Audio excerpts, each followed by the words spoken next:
Why can a simple flower touch us so deeply? Why does a single color awaken emotions we can't even name? Colors aren't just around us, they live within us. They are echoes of our inner world, silent reflections of the soul's moods.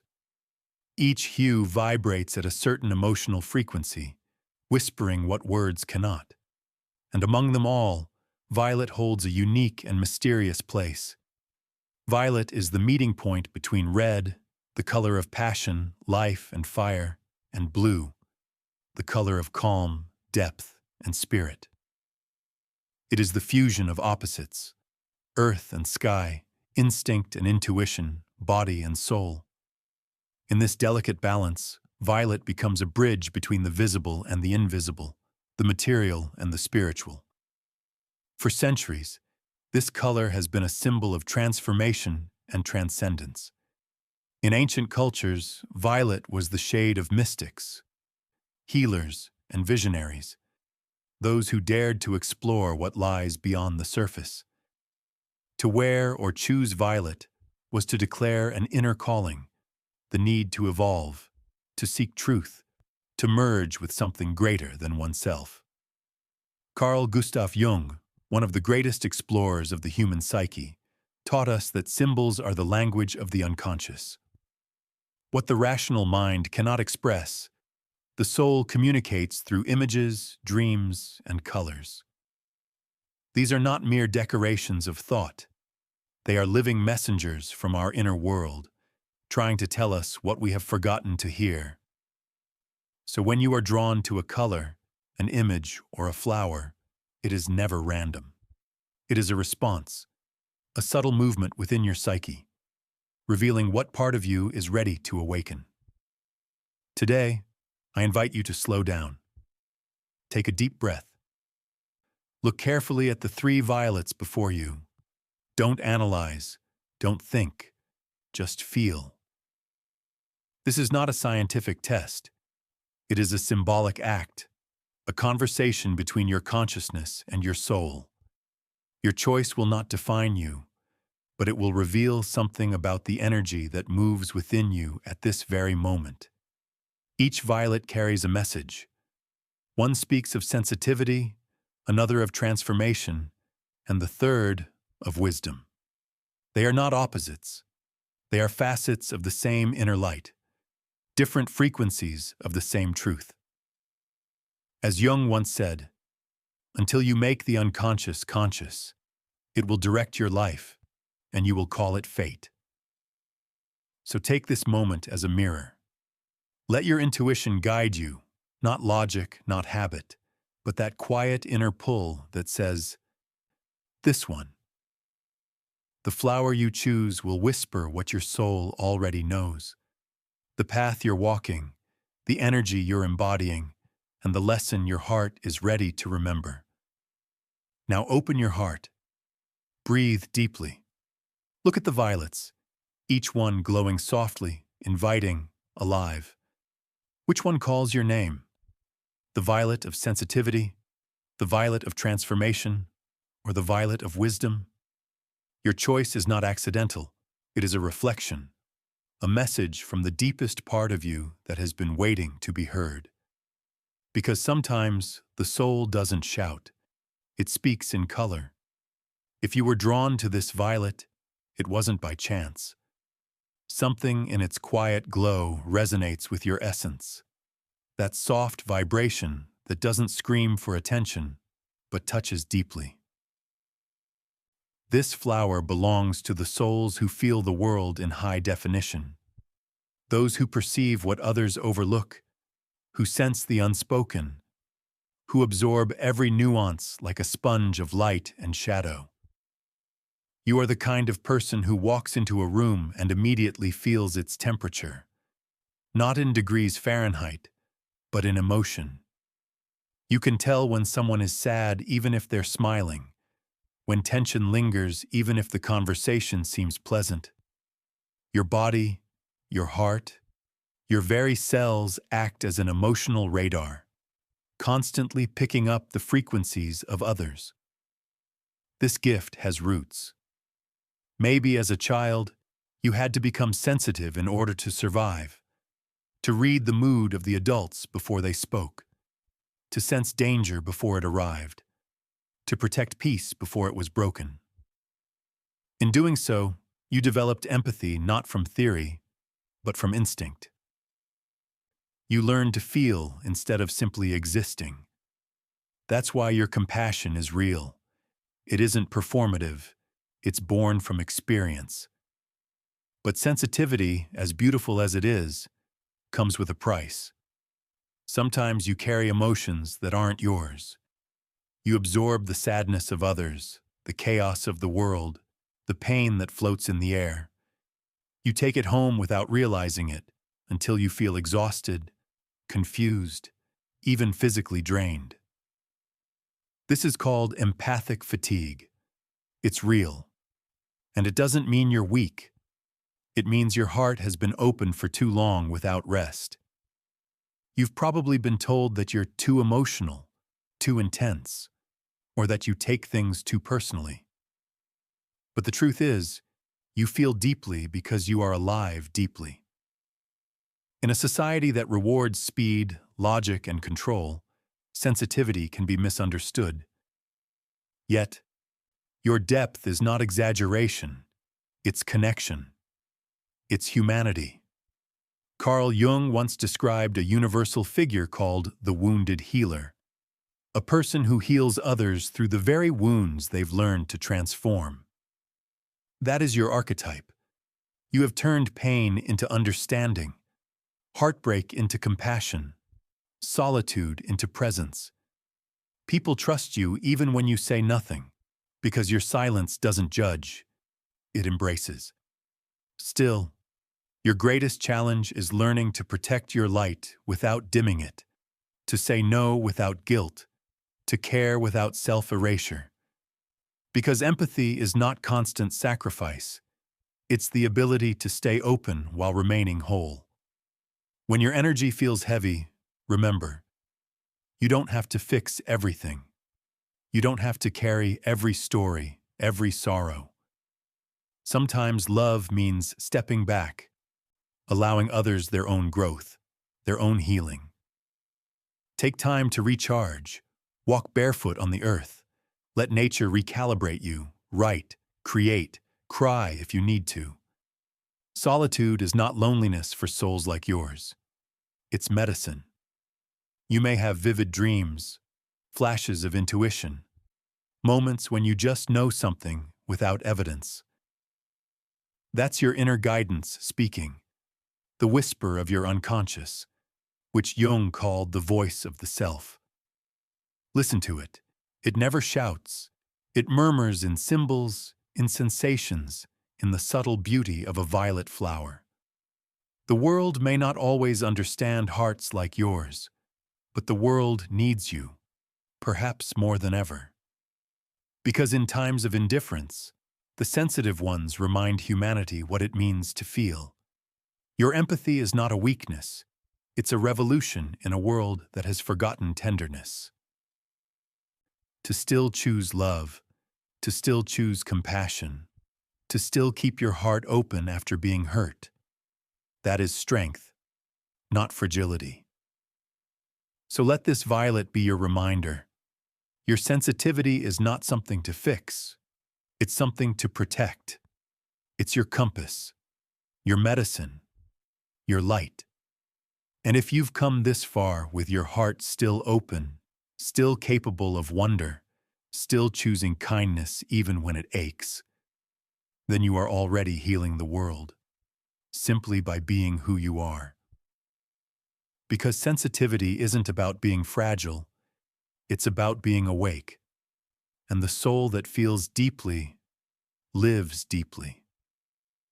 If your heart was drawn to this violet, it means you carry within you the fire of transformation, the power to fall, to burn, and to rise again. You are not afraid of endings. You know that within every ending hides a beginning. This violet belongs to those who have walked through darkness, not as victims, but as seekers. the ones who turned pain into wisdom and chaos into purpose. You've probably been through storms that few could survive. Maybe life pushed you to rebuild everything from the ground up, after loss, betrayal, or failure. And even when you thought you were broken, something inside you refused to die. That force, invisible but fierce, is your inner alchemist. The one who transforms lead into gold. The one who turns scars into art. This path is not easy. Transformation demands courage. The courage to look at your own shadow without flinching. To admit your fears, your anger, your insecurities, and to walk through them instead of running away. Jung believed that the shadow, when embraced, becomes a source of immense power. You felt that truth. Each time you faced what hurt you, you didn't just heal, you evolved. You are the phoenix soul. You burn in your own ashes, not to vanish, but to be reborn clearer, stronger, truer. You don't fear intensity, you are intensity, love that burns, purpose that consumes, emotion that transforms. But with that fire comes another challenge: perfectionism. That constant voice whispering, "You could do better. You're not there yet." That inner pressure might push you to achieve great things, but it can also exhaust you, stealing joy from your journey. Remember, growth isn't a race measured in miles or achievements. It's an evolution measured in authenticity. You don't have to be perfect to be powerful. You just have to be true. Your strength lies in your capacity to transform pain into creation, confusion into clarity, endings into rebirth. Yet, sometimes, your strength becomes your armor. You hold yourself so firmly that you forget how to soften. You hide your vulnerability behind control, not out of pride, but out of fear. Fear of falling apart again. But the truth is, your fragility is not the opposite of your power. It's part of it. The river doesn't lose strength because it bends. It finds its way. Transformation is not about becoming someone new. It's about remembering who you were before the world told you to be someone else. It's peeling away the masks, layer by layer, until what remains is essence, raw, luminous, unfiltered. You might feel misunderstood at times, walking a path that others find too deep, too intense. But your solitude is not emptiness, it's refinement. Like gold purified by heat, you are becoming more radiant with every trial. Every heartbreak has taught you compassion. Every failure has taught you resilience. Every silence has taught you wisdom. And yet, even the alchemist needs rest. Even the phoenix must pause before rising again. Transformation is not meant to be constant fire. It's a rhythm, a dance between surrender and action. So breathe. Let this violet remind you that change doesn't always roar. Sometimes it whispers. Sometimes transformation happens in the stillness, in the quiet decision to no longer repeat what hurt you, in the gentle courage to forgive yourself. You are not what happened to you. You are what you became because of it. That is your real strength. And when you stand at the edge of another change, uncertain, trembling, remember, you've been here before. You've fallen, and you've risen. Every time, a little wiser. Every time, a little freer. Because transformation is not about survival, it's about rebirth. And in that rebirth, you're not losing yourself. You're finally becoming who you were meant to be. If your heart chose this violet, it means you walk the quiet path, the path of inner knowing, of silence that speaks louder than words. You are not impressed by noise or spectacle. You are drawn to what lasts, what's true, what's real beneath the surface. The violet of wisdom belongs to those who have learned to listen, not just to people, but to life itself. You carry within you the archetype of the sage, the one who observes rather than reacts, who understands that answers often come wrapped in silence. You may have felt different from an early age, detached from superficial things, uninterested in small talk, always searching for meaning where others saw only routine. While others chased excitement, you sought understanding. While they rushed forward, you paused to look deeper. Your intuition is sharp, sometimes uncanny. You just know when something feels off, when an energy doesn't align, when truth hides behind a smile. You can read between lines, feel what's unsaid, sense what's invisible. You see patterns others miss, not because you're trying, but because you perceive from another dimension of awareness. But this gift has not come without cost. Wisdom, like gold, is forged in fire. You've likely gone through long nights of solitude, through loss, reflection, and disillusionment. You've faced moments when faith seemed distant, when silence felt like punishment rather than peace. Yet it was in those moments that your soul was quietly ripening. You learned that life can't be controlled, only observed, accepted, embraced. You discovered that real strength isn't in domination, but in understanding. You realized that peace is not the absence of chaos, but the ability to remain still within it. There is something sacred about your presence. You don't need to speak much. People feel your calm. They are drawn to you without knowing why. Perhaps because you don't judge, you don't impose, you simply see. To talk with you feels like exhaling after holding one's breath too long. You are a living mirror in which others find clarity. Yet even the wise carry their challenges. Sometimes your depth isolates you. The world can seem loud, shallow, exhausting, and you, too, profound for its pace. You might feel like an old soul misplaced in a hurried age. It's easy, then, to retreat too far inward, to hide your light for fear of misunderstanding. But your light is not meant to stay hidden. Wisdom that remains unshared becomes a prison instead of a gift.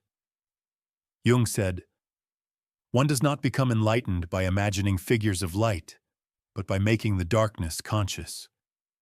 You've done that work. You've sat with your shadows. Now, the call is to step forward, to embody what you've learned, to share your insight, your compassion, your quiet vision with the world that desperately needs it. The challenge is to stay connected to everyday life, to balance heaven and earth, spirit and matter. To bring your clarity into the mundane, your light into the noise. The stars you contemplate are beautiful, but remember, even they shine through the atmosphere of this world. So walk among others not as someone who knows more, but as someone who remembers more, that love, kindness, and awareness are what make existence meaningful. Your wisdom is not for admiration, it's for service, to illuminate paths, not to stand above them.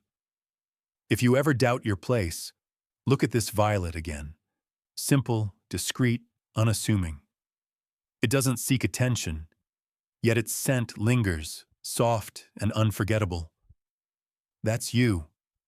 Your power lies not in how loudly you shine, but in how deeply you remain. You are the silent flame that never fades, the calm presence that restores faith in humanity, the reminder that stillness itself can heal. Because true wisdom is not about knowing everything, it's about being everything. Still and curious, grounded and infinite, human and divine. And you, the one who chose this violet, already carry that light within you. Now it's time to let it guide others. No matter which violet called to you, the one of sensitivity, transformation, or wisdom, know this: there are no wrong choices. Each flower reflects a facet of the same vast soul. You are not one thing, you are many. Within you live the empath, the alchemist, and the sage. Together, they weave the sacred tapestry of your being. The violet of sensitivity connects you to others, to empathy, tenderness, and love. It reminds you that feeling deeply is an act of courage, that softness in a hard world is a form of resistance. The violet of transformation connects you to yourself, to your inner fire, your discipline, your rebirths. It reminds you that pain can be fuel, that endings are doors, that you have survived every storm by becoming more authentic. And the violet of wisdom connects you to what transcends, to silence, intuition, and the unseen. It reminds you that everything is connected, that peace does not come from control, but from trust in life's unfolding. These three energies are not separate paths. They are stages of one great journey. Jung called it individuation, the process of integrating all the parts of who you are, the conscious and the unconscious, the light and the shadow, the reason and the emotion. It is not about becoming perfect. It's about becoming whole. Each time you choose love over fear, you awaken your sensitivity. Each time you rise after falling, you embody transformation.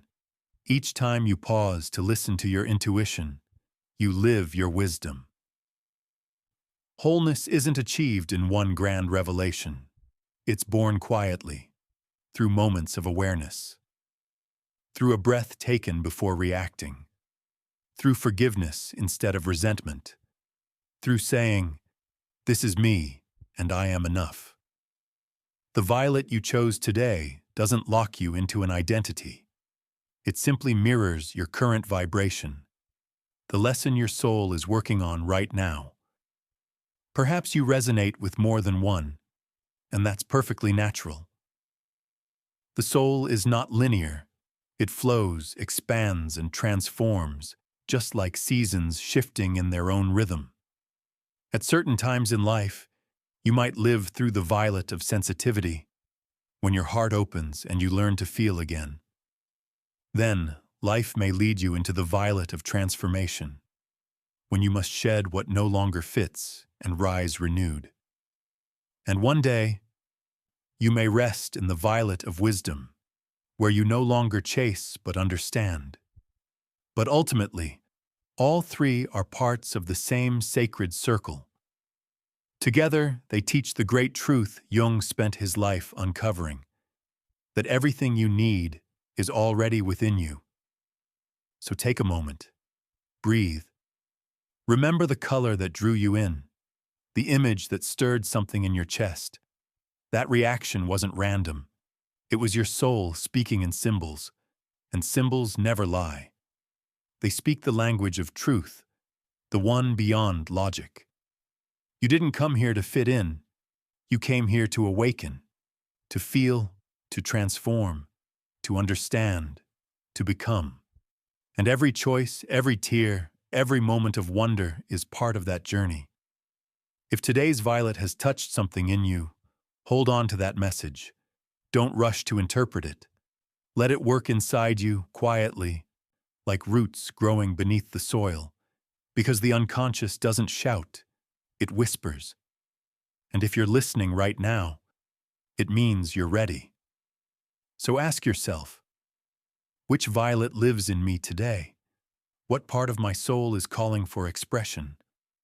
There is no single answer, only a direction, inward, toward authenticity, toward harmony, toward the truth that your sensitivity is power, your transformation is beauty, and your wisdom is peace. Every flower you saw today was more than an image. It was a mirror. Not to show you something new, but to remind you of what you already knew. When you stop trying to be someone else and begin honoring who you are, That is when the soul blooms. And when the soul blooms, the whole world changes color. So tell me, which violet called to your heart? Write it in the comments, and let the Garden of Souls speak.